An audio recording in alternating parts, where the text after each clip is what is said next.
अभी जो कोविड-19 का जो प्रभाव खास करके प्रवासी मज़दूरों पर पड़ने वाला है और उन प्रवासी मज़दूरों के चलते जो भारत की अर्थव्यवस्था पे पड़ने वाला है, उसमें दो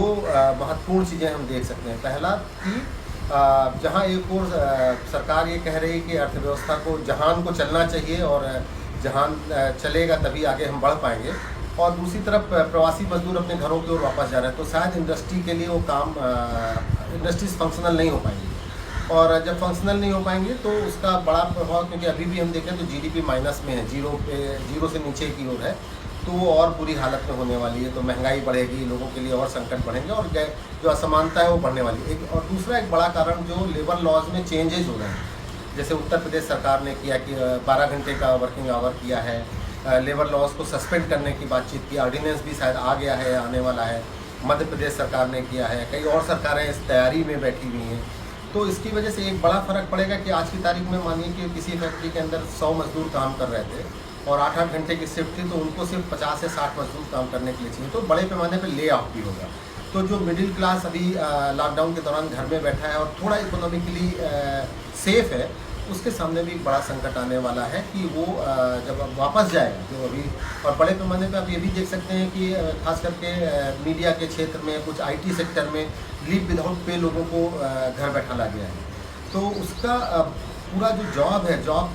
नए जॉब क्रिएट नहीं हो पाएंगे, और बल्कि जिनके पास जॉब है वो जॉब ख़त्म होगी। तो इसका प्रभाव न सिर्फ प्रवासी मज़दूरों पे बल्कि आम नागरिकों पे भी पड़ने वाला है बुरी तरीके से। और प्रवासी मज़दूर की जो इस समय मना स्थिति है, उसमें वो आने वाले दिनों में 6-7 महीने तक वापस जाएगा, ये कह पाना आज की तारीख में मुश्किल है। तो इंडस्ट्रीज़ जो जैसे हम बात करें कि गुजरात में जो हीरा मंडी है, हीरा मंडी में बहुत बड़े पैमाने पे हमारे ईस्टर्न यूपी से मज़दूर जाते हैं, आजमगढ़, मऊ और उस पूरे इलाके से, और वो मज़दूर पलायन करके पूर्वी उत्तर प्रदेश में आ गए हैं, और पूर्वी उत्तर प्रदेश में हीरा मंडी बन नहीं सकती है, तो उनके सामने यह एक ही रास्ता है कि वो मनरेगा में काम करें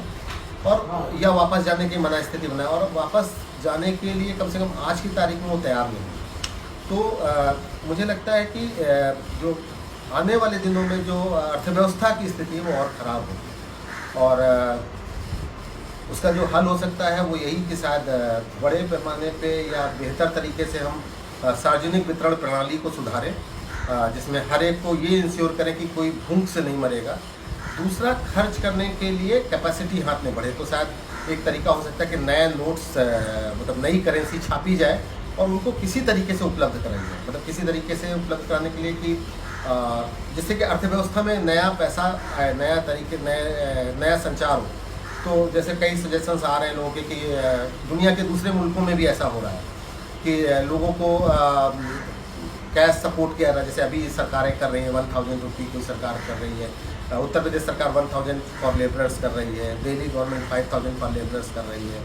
या इनफॉर्मल सेक्टर में जो लोग रजिस्टर्ड नहीं है किसी डिफरेंट बोर्ड्स के अंदर, उनके लिए भी वो सपोर्ट कर रहे हैं। ये भी एक तरीके का वही मेथड है। तो इसको और आने वाले दिनों में मुझे लगता है कि अगर अर्थव्यवस्था को बेहतर करना है, सुचारू रूप से चलाना चाहते हैं, तो इसको थोड़ा एक्सटेंड करना पड़ेगा, थोड़ा ज़्यादा लोगों की परचेज कैपेसिटी बढ़े, लोग इन्वेस्ट करने के लिए मानसिक तौर पे तैयार हों और विश्वास बने। एक और चीज़ मुझे कहना है कि अभी सरकारें जो ये सोच रही हैं कि वो बड़े पैमाने पे लोन करके इसको बचा ले जाएंगी, तो वो शायद एक गलत, मतलब हमको लगता है कि वो एक गलत तरीका होगा, क्योंकि जो आदमी आज की तारीख में अनाज के लिए परेशान है, वो लोन लेगा और इंटरप्रेन्योरशिप स्टार्ट करेगा, जो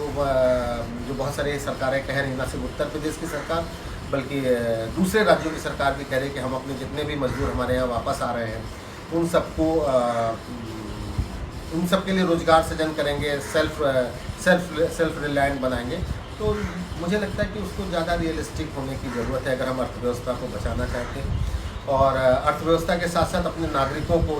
जिनको चाहे प्रवासी मजदूर कहें या नागरिक कहें, उन सबको बचाना चाहते हैं। तो मुझे लगता है कि सोल्यूशन को समझना चाहिए।